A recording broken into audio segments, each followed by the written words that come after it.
Hello বন্ধুরা, আজ আবার সবাইকে ওয়েলকাম জানিয়ে আবারও একটি নতুন ভিডিও তোমাদের সাথে শেয়ার করছি।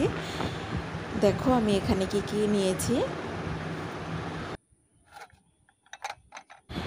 তোমরা দেখতেই পাচ্ছ। এখানে চিংড়ি মাছ রয়েছে। তো এটা চিংড়ি মাছের রেসিপি। আমরা তো বাঙালি, তো আমরা সব সময় নতুনত্ব খাবার দাবার পছন্দ করি। তো আজ আবারও একটি নতুনভাবে চেষ্টা করছি আমি। দেখো আমি এখানে কি কি নিয়েছি। প্রথমে এখানে রয়েছে চিংড়ি মাছ, অবশ্যই ভালো করে বাজার থেকে আনার পর ভালো করে ধুয়ে নিয়েছি। আর এখানে কেটে রাখা বেগুন, আলু, এগুলোও ধুয়ে নিয়েছি আমি ভালো করে। ওদিকে লবণ, হলুদ, আর ওখানে রয়েছে জিরের গুঁড়ো, ওখানে কাঁচা লঙ্কা কয়েক টুকরো, ওখানে চিনি, কালো জিরে, আর ওদিকে রয়েছে মাঝখানে যেটা রয়েছে সেটা হচ্ছে লঙ্কার গুঁড়ো। প্রথমে আমি মাছগুলোকে লবণ হলুদ মাখিয়ে নিচ্ছি।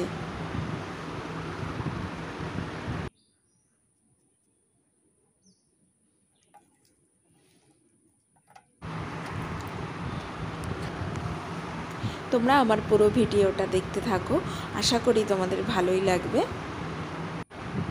চলো এবার তাহলে রান্নাটা করে ফেলি।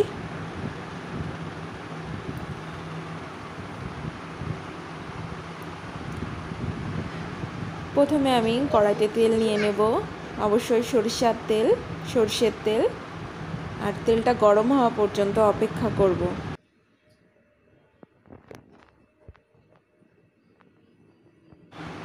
কড়াইতে তেলটা কিন্তু গরম হয়ে গেছে। এবার চিংড়ি মাছগুলোকে ভেজে নিচ্ছি।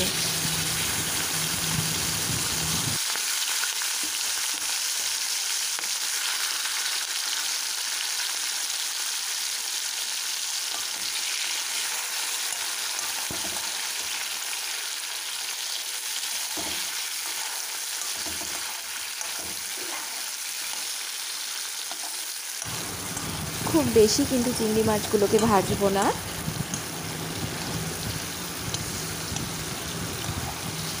হয়ে গেছে প্রায়। এরপর এগুলোকে আমি তুলে নেব।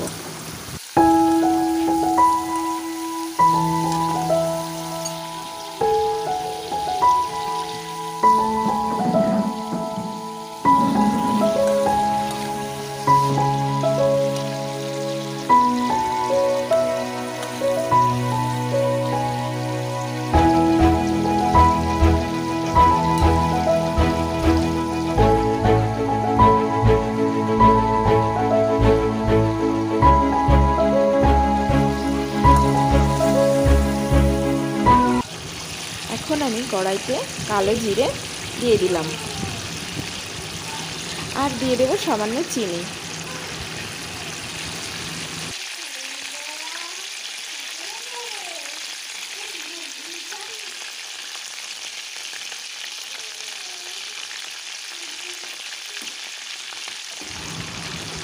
এবার আমি এর মধ্যে আলু আর বেগুনগুলোকে দিয়ে দিচ্ছি।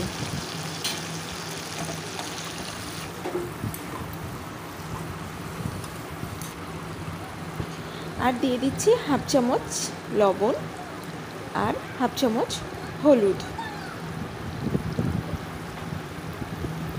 এবার আমি আলু বেগুনগুলোকে ভেজে নেব।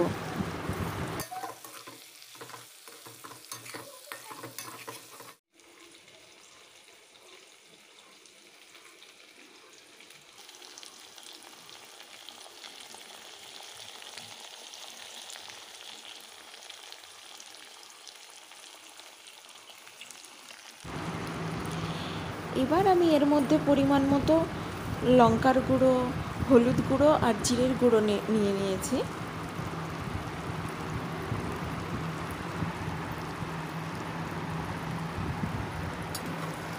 এরপর এটাকে আমি ভালো করে নেড়ে চেড়ে নেব।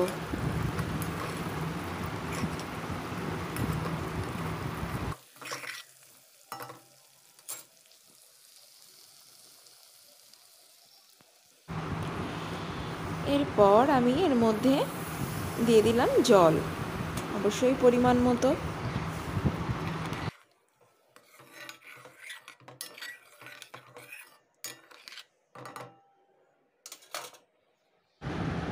এরপর জলটা ফুটে ওঠা পর্যন্ত ওয়েট করব।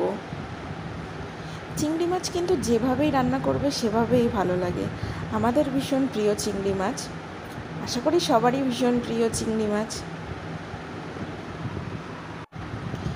জলটা দেওয়ার পর এর মধ্যে সামান্য পরিমাণ মতো দিয়ে দেব লবণ। আমি আগেই লবণ দিয়েছি, যেহেতু জলটা দিলাম তাই হাফ চামচ মতো লবণ দিয়ে দিচ্ছি। জলটা ফুটে উঠেছে, এরপর আমি এর মধ্যে চিংড়ি মাছগুলোকে দিয়ে দেব।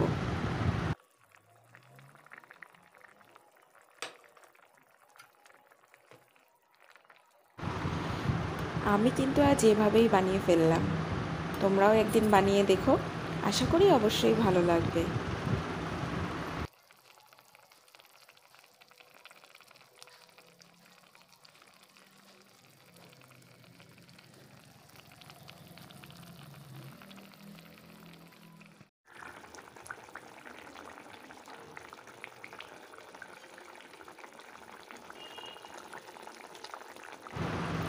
আমার আজকের ভিডিও যদি ভালো লাগে অবশ্যই তোমরা লাইক, কমেন্ট আর শেয়ার করো।